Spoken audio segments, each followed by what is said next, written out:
caros amigos, tudo bem? Sou Renato Serra, essa é a Reciclagem Democrática. Queria fazer um esclarecimento sobre esses vídeos que eu faço nesse canal.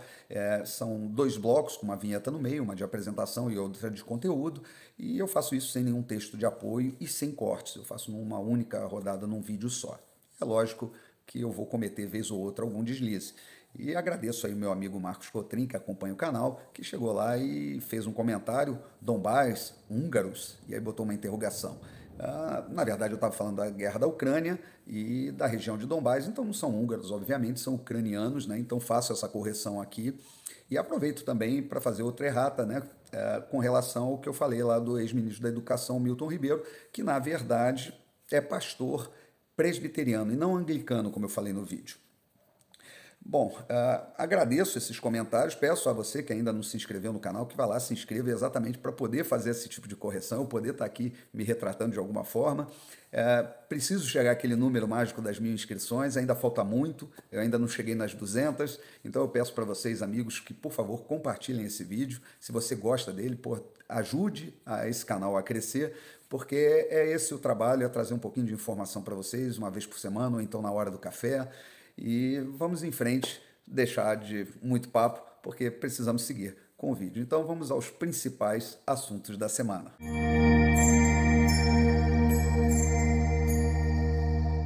E a semana começou com os reflexos do nosso querido ativista político e ministro do Supremo Tribunal Federal, Luiz Roberto Barroso, que numa palestra em Oxford, né, falou que ele lutou no Brasil contra vamos dizer, as ameaças ao Estado Democrático de Direito e ao retrocesso que seria a volta do voto impresso com a contagem manual. Bom, ele reafirmou que era essa a questão, mas quando você vai lá na PEC, que estava em votação, não tratava disso, e sim da impressão do voto eletrônico para fins de auditoria. Então ele mentiu descaradamente lá e, pior, ele assumiu a sua condição de ativista, né, político, indo ao parlamento para interferir no processo da casa. E ainda teve a disfarçatez de dizer que não há ativismo judicial no Brasil, que, na verdade, o judiciário responde às demandas que vêm a ele. Ora, só faltava essa, né? O judiciário se mover por conta própria. Não basta a questão aí dessa, vamos dizer, o inquérito do fim do mundo e o inquérito dos atos antidemocráticos, isso daí já mostra o ativismo claro e explícito, mas é lógico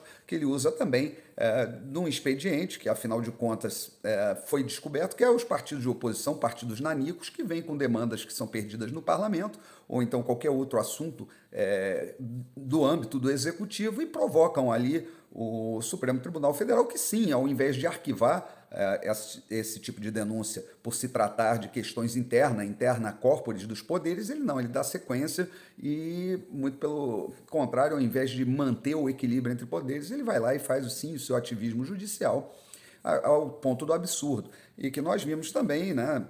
Essa semana, finalmente, foi retirada do ar de todas as redes sociais lá um partido político, que é o PCO. Eu não concordo com o PCO, acho muito complicado, mas um partido de extrema esquerda. Porém, é o seguinte, ele foi calado por um ministro sob o pretexto de estar, vamos dizer, atuando contra a democracia, sendo que a única coisa que o partido fez foi chamar o ministro Alexandre de Moraes de skinhead de toga, que não deixa de ser uma verdade. Ele está lá, skinhead de cabeça raspada, ele é um cabeça raspada de toga.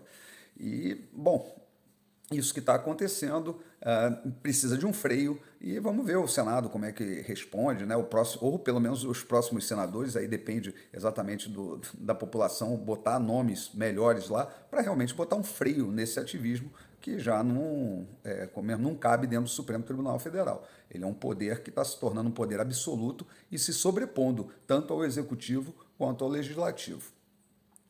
E essa semana também tivemos a notícia aí, trazida pelo presidente, que aumentou aí o número de CACs, né, que é aqueles colecionadores e atiradores de armas e tal, cerca de um ano para cá, cerca de 470% em média. E com isso, também outro número que chegou, para não estabelecer que há uma relação entre o aumento de armas e o aumento da violência, dos crimes violentos, houve uma queda de 6% nos crimes violentos. Desde o início deste governo, que foi maior flexibilização ao acesso de armas, nós tivemos aí uma queda em homicídios por armas de fogo, homicídios violentos, de mais de 30%.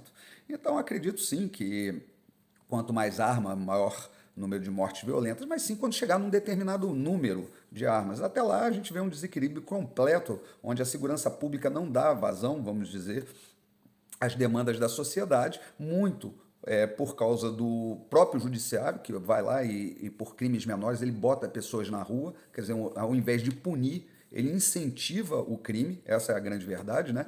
E aí tem um documentário da Brasil Paralelo, que é Entre Lobos, está aí muito em voga. Quem puder, se associe ao Brasil Paralelo lá. Tem o plano mais barato custa R$ 10 por mês, e aí você tem acesso à íntegra desses documentários que são muito bem produzidos, e eles agora estão nessa questão da violência muito fortes aí. Não tem só o documentário, mas se você for lá na página, tem diversas entrevistas making off de quem trabalhou nesse documentário, mostrando o problema do Brasil, da violência no Brasil, e que é uma coisa fora do comum, né? Nós saímos aí, no início do governo, nós tínhamos aí uma média de 60 mil mortes ao ano, chegamos agora a 40 mil mortes violentas ao ano, que isso são números de guerra, e o Brasil está nessa guerra não declarada. Então está na hora de mudar essa visão com relação aos crimes de pequeno potencial, em relação à criminalidade como um todo, porque nós temos que dar um freio nisso, e esse freio só se dá com exemplo.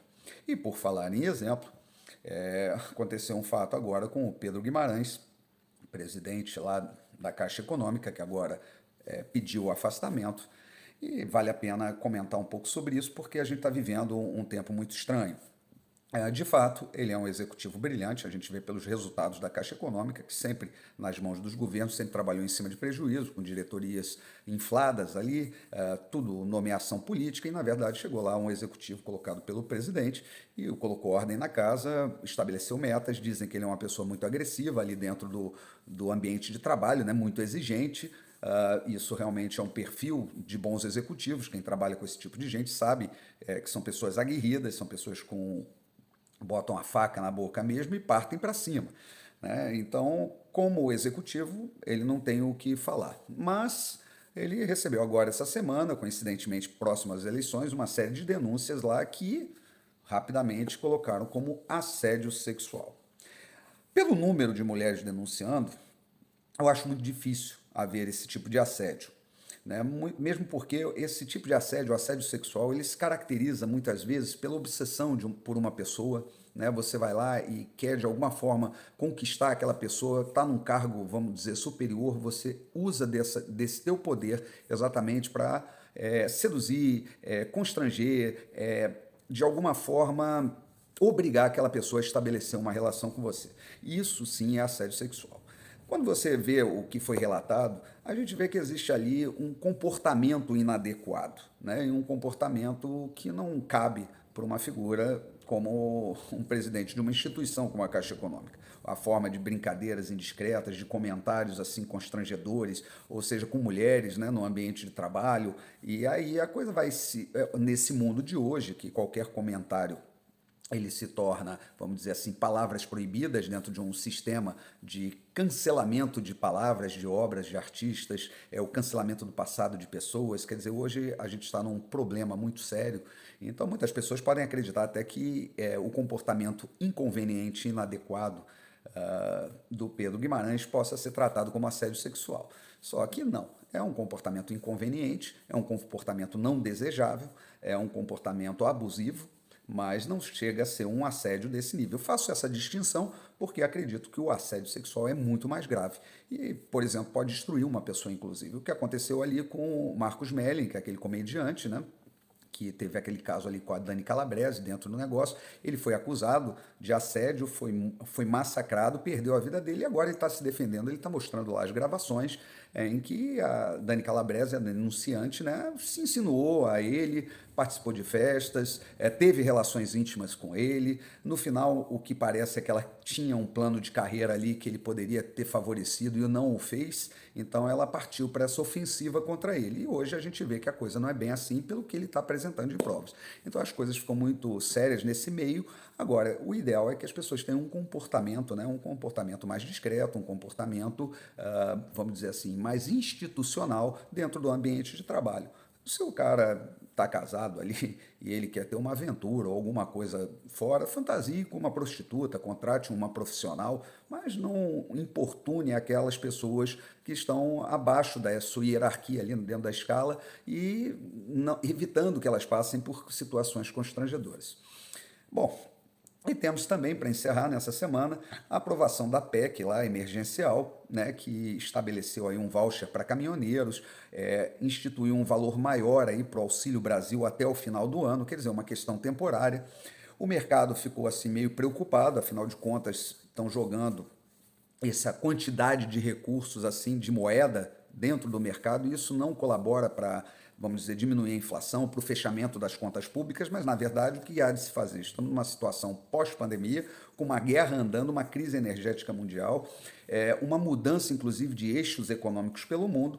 O que a sociedade deve entender é que esse tipo de auxílio ele não pode ser permanente, ele exatamente é uma questão temporária, de momento. Então, se as pessoas estão recebendo essa chance, esse auxílio, não se acomodem nele, corram atrás, né? Está havendo um crescimento econômico, a taxa de desemprego já caiu da casa de 2 dígitos, está aí na faixa dos 9%, 9 alguma coisa, a atividade econômica está melhorando, então as pessoas não podem ficar contando com essa muleta. Agora, há de se convir que 40 bilhões foi muito pequeno, né, se comparado com o pacote de 2 trilhões de dólares que os Estados Unidos fez lá para incentivar a economia americana. Então, na verdade, esse pacote incentiva a economia, se ele tiver esse papel, haverá o retorno. E também, para quem diz que esse pacote eleitoral, e de certa forma ele é muito barato, né, se comparado à volta do PT ao poder. Então, se esse pacote, mesmo que ele cause algum tipo de prejuízo mais à frente ou que venha, de alguma forma, fazer o Estado ter que cortar algum tipo de investimento, vai ser muito menor do que o prejuízo, né, de um eventual governo que a gente sabe que está querendo voltar à cena do crime para praticar todo tipo de roubo, como fez durante aí 14 anos, né, quase destruindo as estatais, acabando com os fundos de pensão, fazendo todo tipo de absurdo, né? Então, espero que esse pacote tenha o efeito pretendido, tanto na ajuda às pessoas necessitadas, quanto no seu aspecto eleitoral, ajudando a reeleger o presidente. Bom, era isso que eu tinha para falar para vocês. Um grande abraço e até a próxima.